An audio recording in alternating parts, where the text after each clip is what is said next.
Owning a pet is a major responsibility. While that's not exactly breaking news, sometimes people just get in a little too deep. The requirements a little more extensive than they ever imagined. The desire to own a cat is quickly met with the reality that I'm just not up to the task. I bit off a bit more than I can chew. This realization will naturally place anyone in a tough spot, and no tougher than the animal in question. That cat, they have a new home, perhaps a home for the very first time, but it's nothing more than a failed experiment in many regards, and now it's time to move on. Are you truly giving your cat a happy life? What are the things to consider prior to owning a cat, and what are the red flags during the ownership journey that could mean that you need to make some degree of change? In this material, as seen on screen in our overview, that's what we'll address today. Are you meeting the mark? Is it time for some tough questions?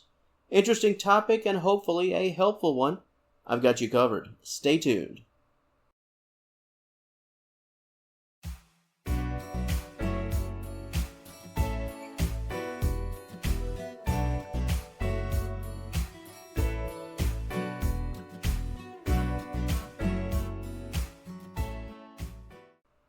Before I get started, let me first say that this topic, it is not one of judgment. I'm not here to detail everything that you could be doing wrong and give you a lecture on why you need to do better. That is not the angle here.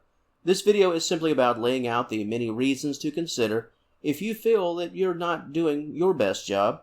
And in many cases, you are doing your best job, but given the personal and professional life, your personal and professional life, your living situation, even your best just doesn't meet the mark. What are the red flags to look for? Acting in good faith.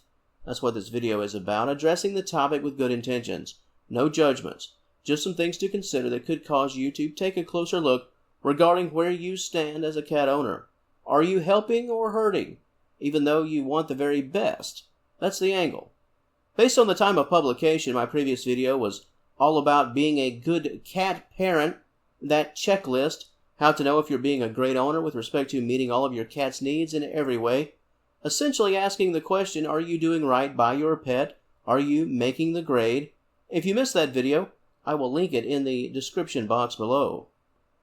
Well, when it comes to giving your cat a happy life, that's the video. That checklist, everything covered in that piece, pretty much cracks the code. That's why I will dedicate this material, this video, to the other side, the opposite of the positive. Whether you have owned cats for years or are just cat-free and just enjoy watching cat content here on YouTube, I think most of us can make our own little list of the good things, the basics of what cats need, the core essentials. You really need no first-hand experience to understand the foundation, that baseline. But what exactly are the bad signs, either prior to ownership or in those early ownership days? What are the red flags that could indicate that regardless of your very best intentions, cat ownership just isn't for you, at least right now?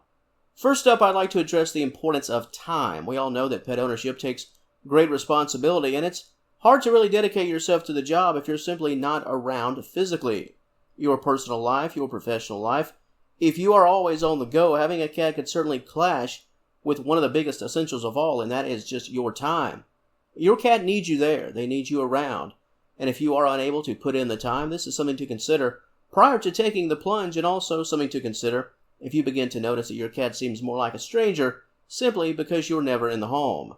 It's hard to form a comfortable, trusting, and loving bond with anyone, animal or otherwise, if time, or lack thereof, is a huge issue. Next up, money. Those essentials, creating a consistent cat-friendly environment, and over the course of many years, that will hit you right in the wallet. The question is, are you willing to pay the price, your bottom line? Are you willing to fund the ownership? Or is your money just better spent elsewhere? Are you struggling financially, and as much as you want a pet, is the idea off the table because of your finances? It's important to take a look at the big picture. If you know you can't afford it, and if you think you just can't sustain it long term, cat ownership is potentially not the best route to take, at least not at this time. And piggybacking on the talk of a cat-friendly environment, not only will it hit your wallet, you could find that you simply don't have the home environment to accommodate everything that your cat will need. Now, unlike dogs, cats don't need that much room, that much space, but they do need proper space for the essentials, that water bowl, the food bowl, litter box, the toys, and some bedding.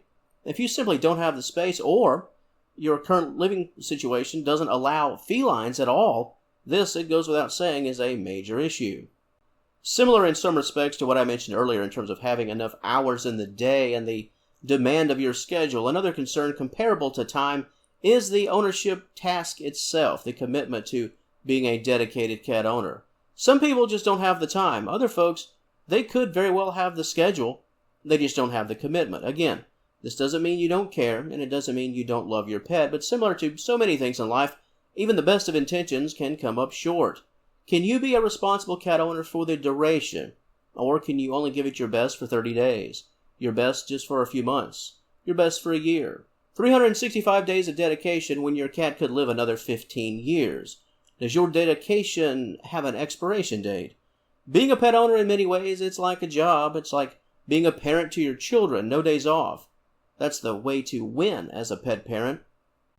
If you're not committed, and you can admit as much, it's important to come to the table with others in the home and consider the options.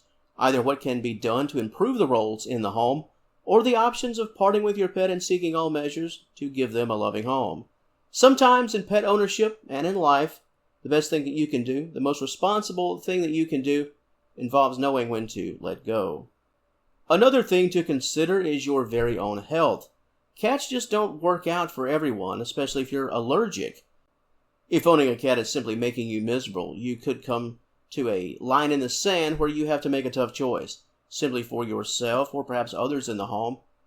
If you have allergies, having a cat in the house could be the wrong move. And if ownership seemed like a great idea but has now turned sour because of those allergies flaring up, putting yourself first could be the winning game plan. Other issues could include young children and the elderly in the home. Is their health at risk because you have a cat? Are you worried about your children getting scratched? Rough play, perhaps? Are you concerned that elderly family members could trip and fall because of the cat? These are all things that demand your time when it comes to this conversation as a whole. Before I wrap things up for this video, I'd also like to mention the potential problems of expectations, meaning the job and responsibility of cat ownership. It could seem like a walk in the park from afar. It's all good when you're not right there in the mix. If the expectations of Easy Street have now been met with that harsh reality of dealing with a feline, dealing with all the behaviors of a cat, the curious actions, the aggression, the meowing, if anything and everything is just a bit too much, it could be time for a change. And once again, like so many issues that I'm shining a light on in this video, it's okay. In life, many times we all have ideas about how certain things could be, but once you're right there and it's all happening, you're in the moment, in the mix, I think we can all relate to expectations and those times we've walked away and simply said, it's just not what I thought it would be. This experience, it's not what I thought it was. And that's fair. The responsible thing is to acknowledge it. If you're simply in over your head, just speak on it and act in a responsible fashion moving forward. You're not doing your pet any favors by pressing on in what you would confess to being a no-win situation. I'll also note that being in over your head, well, it could be revealed because you attempted to add a cat to an already pet-friendly home. Perhaps your new pet just didn't get along with the other animals.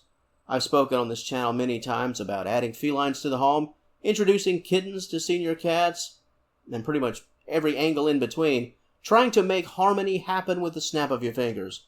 Sometimes, well, unfortunately, things just look better on paper than in reality.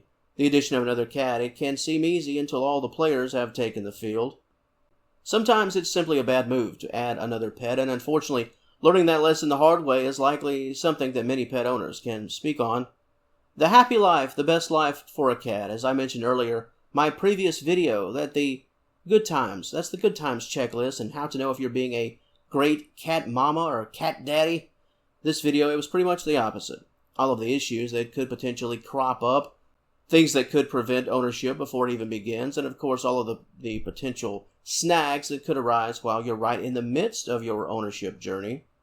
Making the tough calls, it's never fun, it's never easy, it's never pretty, but if your true objective is to give your cat a happy life, sometimes the best way to achieve that goal is to remove yourself from the situation and allow your cat to excel in another environment. Are you truly giving your cat a happy life? Are you acting in good faith with your cat's best interest in mind? So much of being a responsible owner involves being able to answer the tough questions, the fair and honest questions.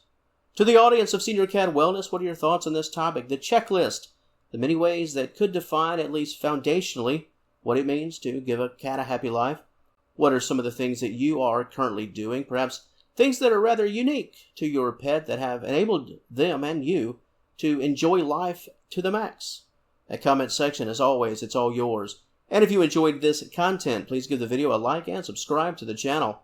I'd love to have you as a member of the Senior Cat Wellness family. And until next time, thank you so very much for watching, and I will talk to you later.